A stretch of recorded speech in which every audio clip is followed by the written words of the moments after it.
इन्हीं सभी केसेस के संबंध में आपको अवगत करा दिया है। अब आपको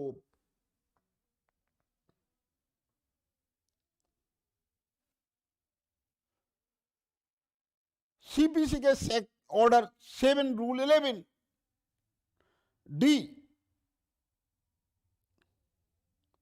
सीपीसी का आदेश 7 नियम 11 डी के संबंध में सुप्रीम कोर्ट के जो इंपॉर्टेंट केस लॉ आए हैं उस संबंध में बता रहा हूं।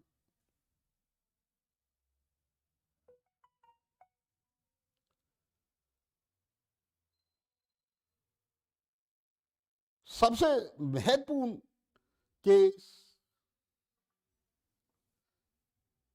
जो 2021 का है वह है सैयद अय्याज अली वर्सेज प्रकाश जी गोयल।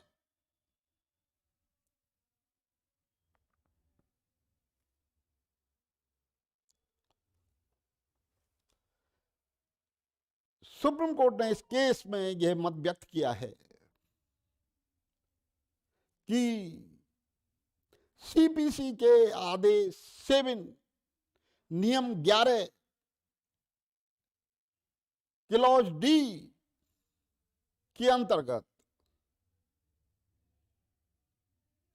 यदि न्यायालय ने सूट को रिजेक्ट कर दिया है, खारिज कर दिया है, तो सूट को खारिज करने के पश्चात उस सूट में संशोधन करने की इजाजत कोर्ट नहीं दे सकता,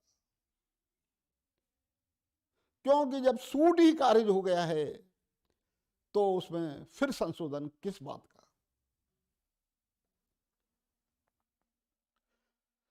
ऑर्डर 7 रूल 11 डी यह कहता है कि इस प्रावधान के अंतर्गत यदि suit barred by any law है, विधि द्वारा वर्जित है, तो उसे आदेश 7 नियम 11 के अंतर्गत रिजेक्ट किया जा सकता है।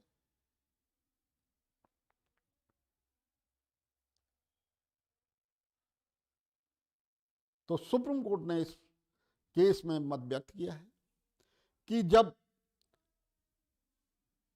सूट को आदेश 7 नियम 11 के अंतर्गत रिजेक्ट कर दिया है तो उसके बाद प्लेंटिफ सूट को एमेंड करने की एप्लीकेशन नहीं दे सकता।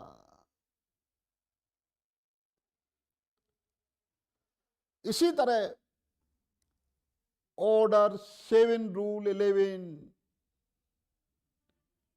क्लॉज डी सीपीसी के अंतर्गत एक दूसरा अति महत्वपूर्ण निर्णय आया है। यह निर्णय है श्री हरि हनुमान दास वर्सेज हेमंत विठल कामत। श्री हरि हनुमान दास बनाम Hemant Vithal Kamat, supreme court 2021।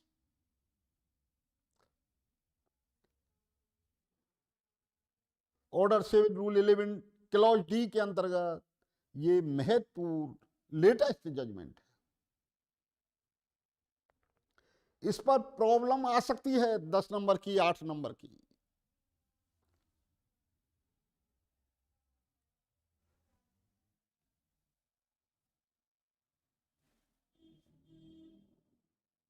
CPC के आदेश 7 रूल 11 डी यह कहता है कि यदि suit barred by any law है तो उसे ऑर्डर 7 रूल 11 डी में रिजेक्ट किया जा सकता है।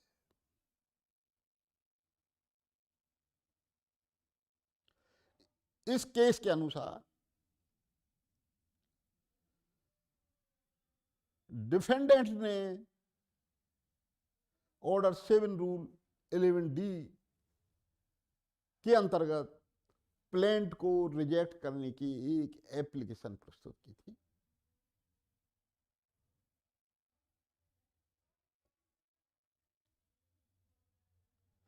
और यह प्ली ली थी कि पूर्व में इन्हीं पार्टीज के बीच में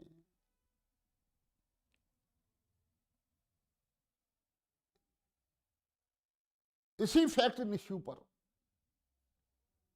एक सूट पहले ही कॉम्पिटेंट कोर्ट के द्वारा डिसाइड कर दिया गया है।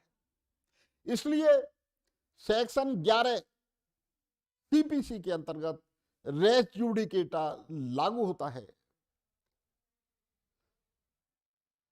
और रेस जुडिकेटा लागू होने के कारण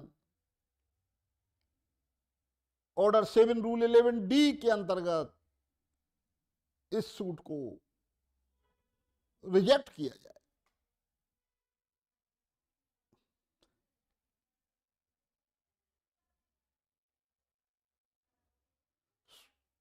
सुप्रीम कोर्ट ने इस केस में यह मत व्यक्त किया है कि रेस जुडिकेटा की प्ली ऐसी प्ली नहीं है जो प्लेंट के आधार पर डिसाइड की जा सके, क्योंकि रेस जुडिकेटा की प्ली को डिसाइड करने के लिए हमें प्रीवियस सूट जो कॉम्पिटेंट कोर्ट के द्वारा डिसाइड किया गया है उस जजमेंट को देखना होगा, जबकि ऑर्डर 7 रूल 11D सीपीसी के अंतर्गत हम रेस जुडिकेटा के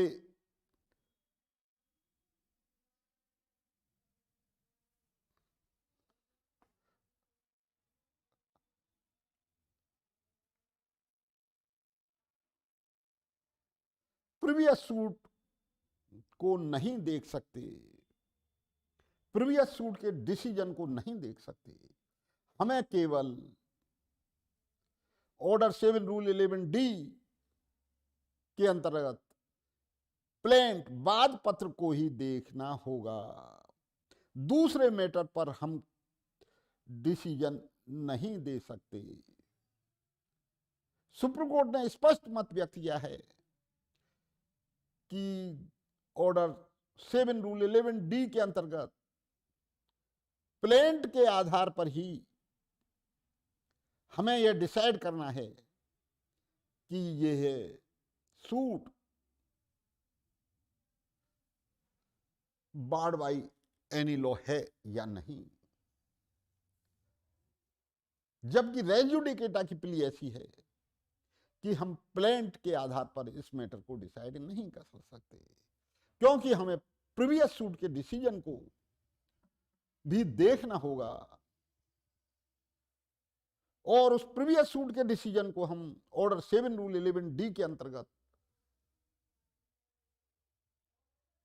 देखकर निश्चय नहीं कर सकते। अतः डिफेंडेंट द्वारा जो ऑर्डर 7 रूल 11 सीपीसी के अंतर्गत एप्लीकेशन प्रस्तुत की गई है उसे रिजेक्ट कर दिया गया, यह कहते हुए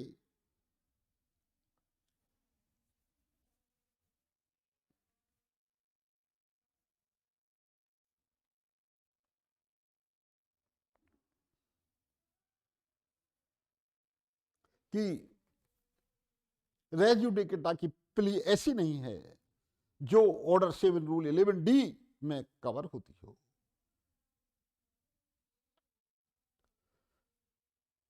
सुप्रीम कोर्ट का इस डिसीजन में कहने का मतलब यह है कि रेस जुडिकेटा का प्ली हम ऑर्डर 7 रूल 11 डी में डिसाइड नहीं कर सकती।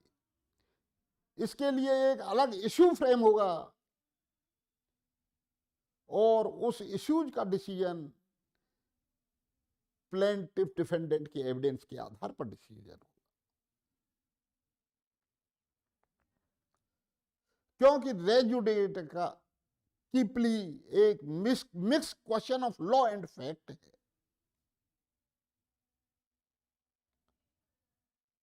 रेजुडेटा mix question of law and fact है, विधि और तथ्य का मिश्रित प्रश्न है।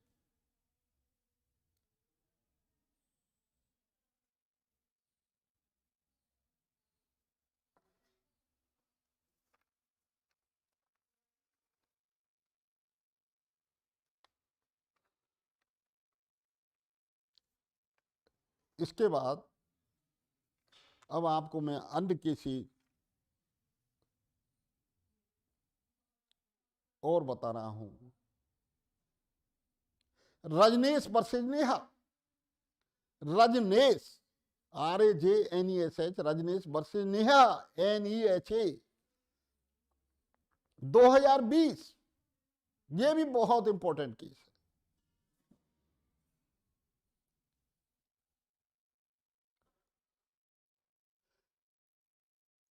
यह मेंटेनेंस भरण पोषण भत्ता अंतर्गत धारा 125 CRPC पर है।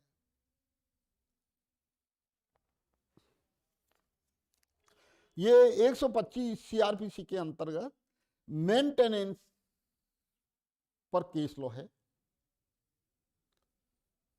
रजनेश वर्सेज नेहा में सुप्रीम कोर्ट ने स्पष्ट किया है कि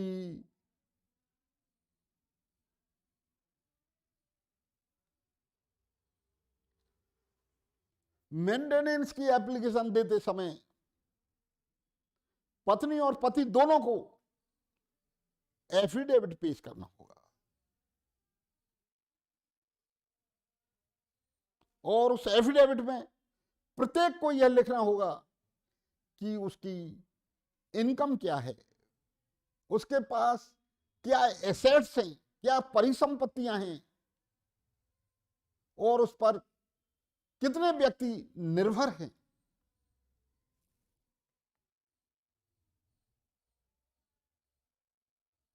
सुप्रीम कोर्ट ने कहा है कि पति और पत्नी दोनों को ही इस संबंध में एफिडेविट देना होगा।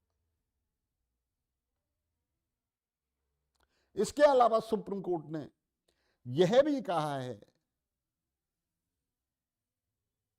कि कोर्ट जब मेंटेनेंस का ऑर्डर करती है तो मेंटेनेंस, डेट ऑफ एप्लीकेशन, भरण पोषण भत्ता दिलाए जाने के आवेदन पत्र की तिथि से करेगी।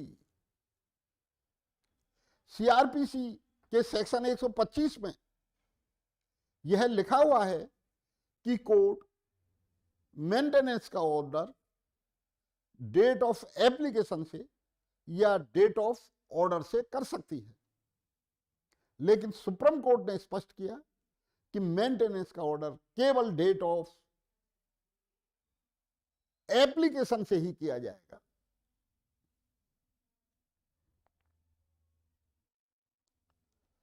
अतः रजनेश वर्सेज नेहा का 2020 का सुप्रीम कोर्ट का अति महत्वपूर्ण निर्णय है।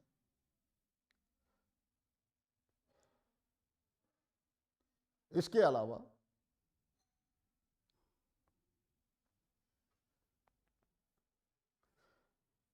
2021 सुप्रीम कोर्ट का एक अन्य केस है प्रेम शंकर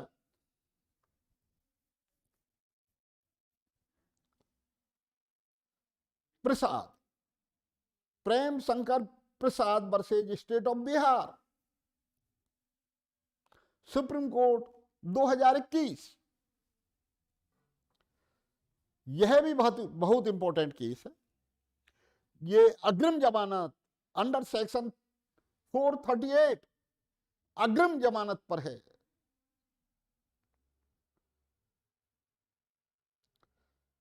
सुप्रीम कोर्ट ने कहा है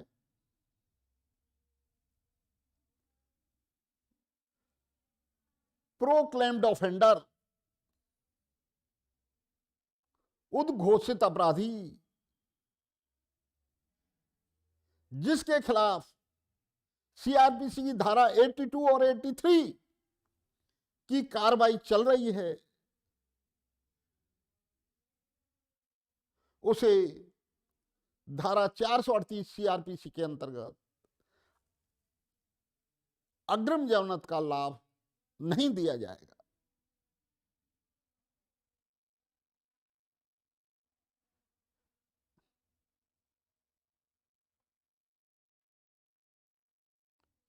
इस केस में पटना हाई कोर्ट ने अभियुक्त की अग्रिम जमानत स्वीकार कर ली थी, लेकिन सुप्रीम कोर्ट ने कहा है कि अभियुक्त प्रेम शंकर प्रसाद की उद्घोषित अपराधी है, प्रोक्लेम्ड ऑफेंडर है और उसके विरुद्ध सेक्शन 82-83 सीआरपीसी की कार्रवाई पेंडिंग है, इसलिए अभियुक्त अग्रिम जमानत प्राप्त करने का अधिकार नहीं होता है। यह केस भी बहुत इंपॉर्टेंट है।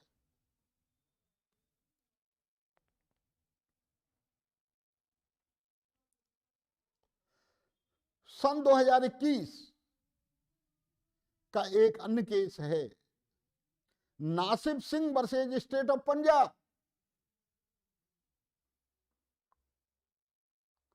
Nasib Singh versus state of Punjab.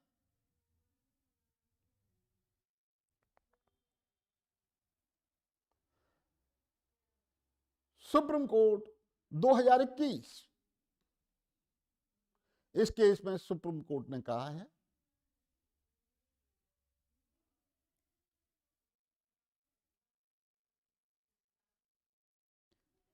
कि कोर्ट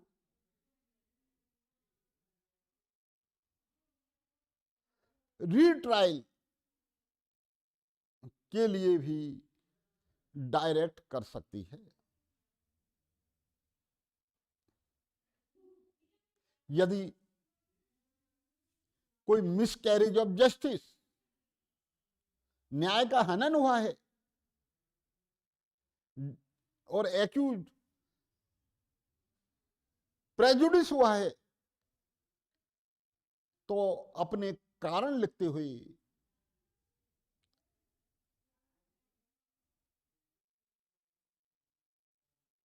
रीट्रायल के लिए सुप्रीम कोर्ट डायरेक्ट कर सकती है।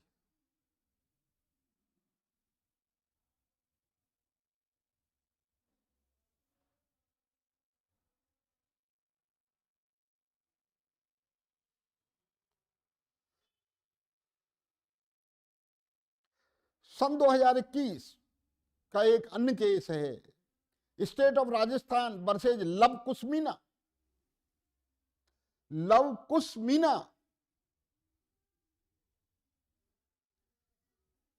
इस केस में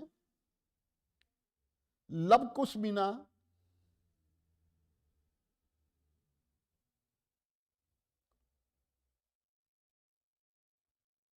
के विरुद्ध धारा 302 और 323 रेड विथ 34 आईपीसी का केस रजिस्टर्ड हुआ था।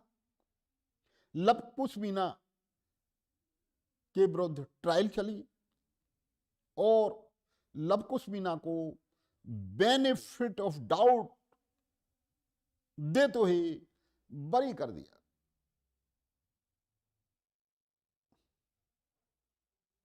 तो इस केस में सुप्रीम कोर्ट ने कहा है कि लव कुश मीना, जिसने कांस्टेबल के अपॉइंटमेंट के लिए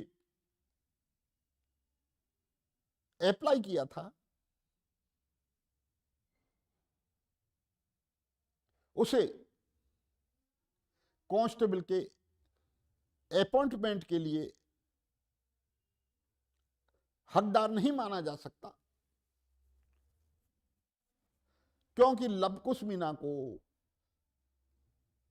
मर्डर केस में संदेह का लाभ देते हुए बरी किया है।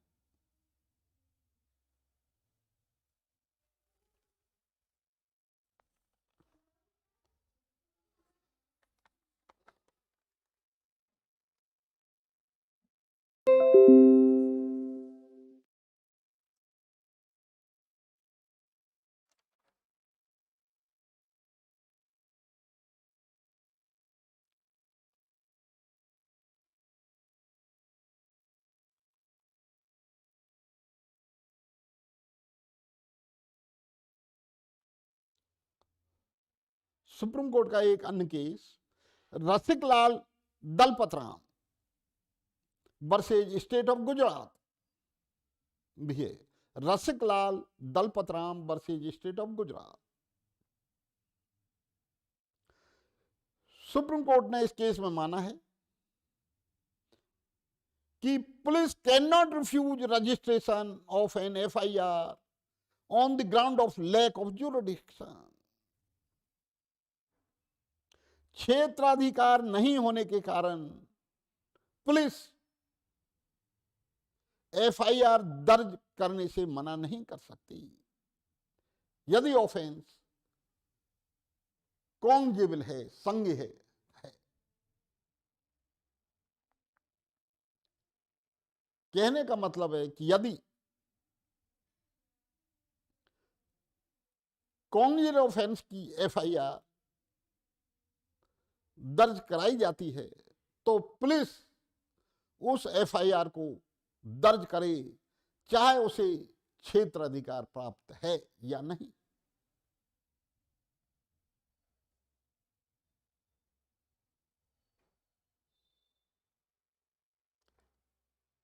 बिना क्षेत्राधिकार के भी पुलिस को एफआईआर दर्ज करनी होगी और उसे संबंधित थाने को पुलिस को ट्रांसफर कर दिया जाएगा, जैसा कि आसाराम के केस में हुआ था। पीड़िता ने दिल्ली में एफआईआर दर्ज कराई और घटना जोधपुर में हुई तो दिल्ली पुलिस ने क्षेत्राधिकार नहीं होते हुए भी एफआईआर दर्ज की है।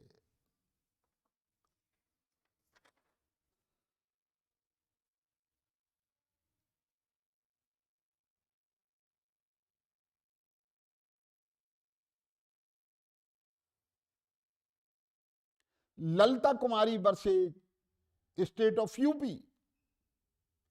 Lalita Kumari versus state of UP, हालांकि ये 2013 का केस लॉ है, लेकिन इंपॉर्टेंट है। इस केस में सुप्रीम कोर्ट ने कहा है पुलिस अधिकारी एफआईआर करने हेतु बाध्य है। पुलिस अधिकारी एफआईआर दर्ज करने हेतु बाध्य है यदि अपराध की सूचना कॉग्निजेबल ऑफेंस की है, संज्ञेय अपराध की सूचना है तो पुलिस को एफआईआर दर्ज करनी ही होगी। यह Lalita Kumari versus state of UP में सुप्रीम कोर्ट ने अवधारित किया है।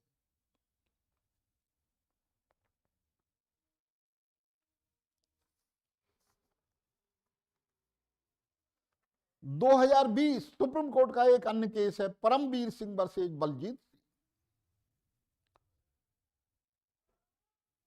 परमवीर सिंह वर्सेज बलजीत सिंह 2020। इस केस में सुप्रीम कोर्ट ने कहा है कि पुलिस स्टेशन पर सीसीटीवी कैमरा होना चाहिए जिससे कि पुलिस स्टेशन पर आने जाने वाले व्यक्तियों को देखा जा सके।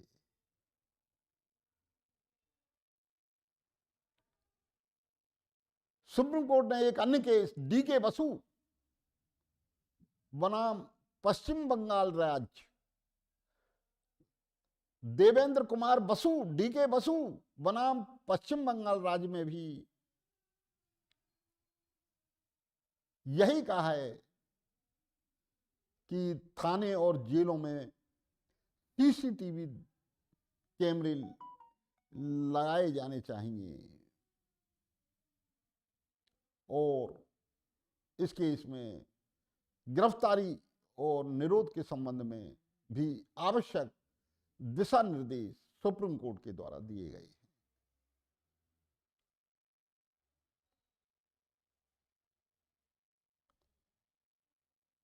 दो 2021 का एक अन्य मामला भी इंपॉर्टेंट है, Lakhvir Singh versus state of Punjab. Lakhvir Singh versus state of Punjab.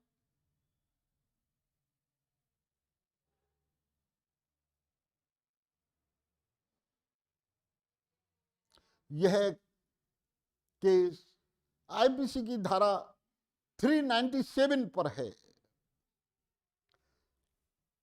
IPC का सेक्शन 397 यह कहता है कि लूट या डकैती के समय यदि डेंजरस वीपन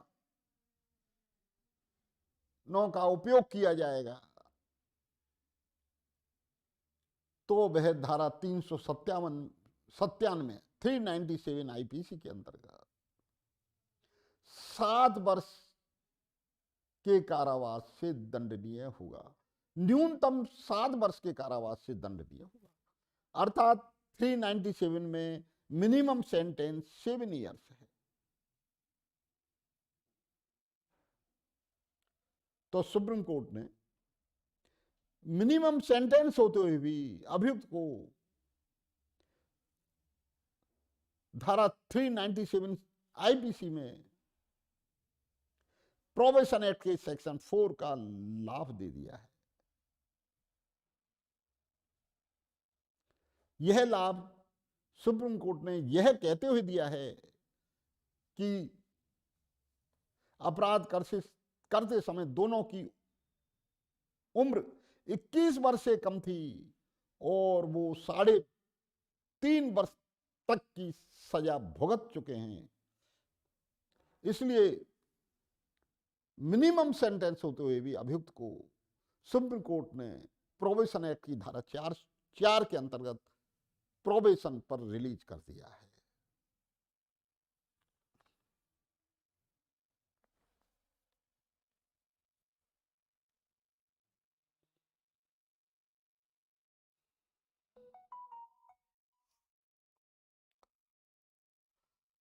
सुप्रीम कोर्ट का एक अन्य case Shyamlal versus union of India. Supreme court का एक अन्य case Shyamlal versus union of India भी है। सुप्रीम कोर्ट ने इस केस में कहा है कि सिनेमा घरों में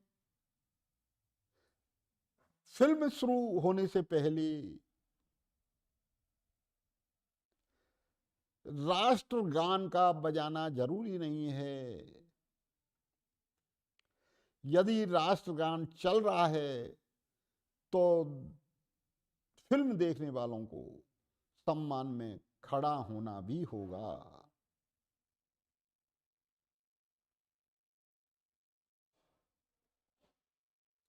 अब एक अन्य केस शेर सिंह उर्फ Pratap versus state of Haryana. Supreme court 2015 भी इंपॉर्टेंट।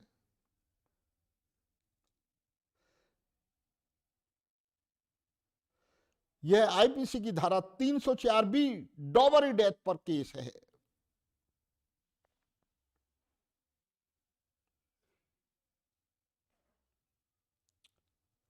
और इस केस में सुप्रीम कोर्ट ने कहा है कि डॉबरी डेथ का अपराध अंडर सेक्शन 304 बी को सिद्ध करने का भार सदैव अभियोजन पर है, प्रोसिक्यूशन पर है।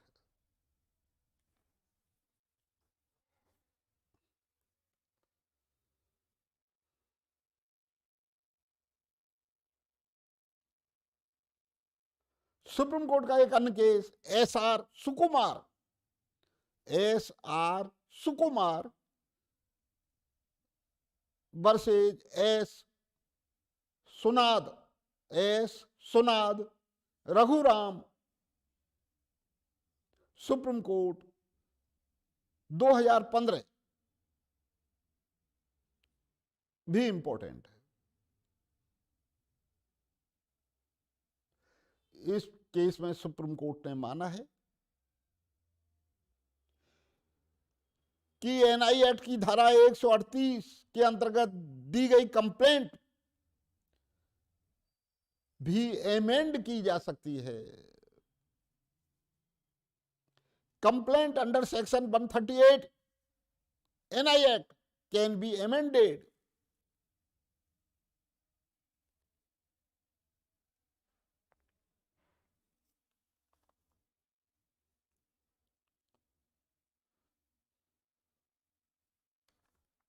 एक अन्य केस